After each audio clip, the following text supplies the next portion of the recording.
Hey, good morning, everybody. Welcome to Jan's painting studio this time. Yesterday we were in the gallery. Today we're in the studio where she creates her beautiful Western paintings. And today I want to talk about the assassination of Jesse James by the coward Robert Ford. And I'll read a little excerpt from my book, They Don't Pay Me to Say No, My Life in Film and Television Props.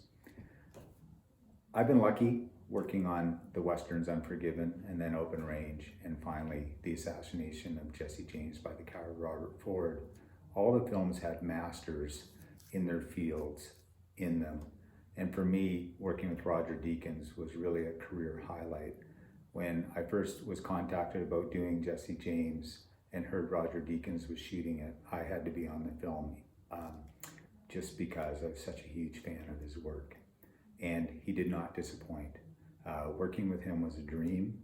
His lighting and cinematography on that film, you could freeze any frame and just print it and hang it on your wall as a piece of art.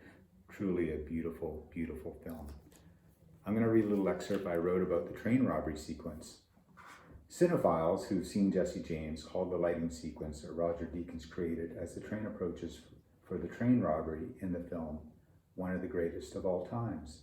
The railway ties that Brad stood on were real, so it was no fun doing resets when the guys were piling them up in an earlier scene. The planning from the train sparks to the color of the stones in between the ties was methodically worked out and tested. I worked with Gaffer, lighting department head Marty Keogh's lighting team on the lanterns that the actors would be using, as we had to make sure they lit their faces with the right color temperature. We shot a scene where Brad lights the lantern, not in the final cut, which was an insert shot away from the train location. The wind was howling, so the grip department built a large wind barrier held by 6 people to protect against the gusts. I glued matches together and would light them just out of frame and then hand them to Brad, hoping the wind would not blow them out before lighting the lantern. Despite these precautions, it took at least 20 tries to get the lantern lit. To watch the planning and timing of how the train would join the camera and then move down the tracks was to watch masters at work. As much as I pay attention to my craft on set, I'm also a fan of all of my coworkers' crafts, and when I'm around a legend, I want to watch them work. Roger Deakins, on top of being brilliant, is also nice.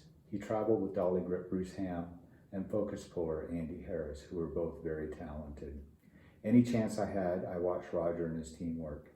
One day in Winnipeg, Roger and I were both having a tough day. I sat down beside him and said I had done better work than what I was doing that day. "This movie may end my career," he said. For Roger, the movie didn't end his career. He was nominated for an Academy Award for his work on the film. Also the same year, he was nominated for No Country for Old Men.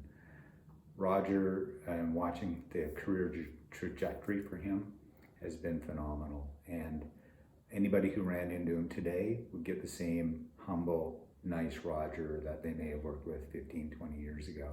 For me, it was really a highlight of my career. And when somebody said, "What is your best work?"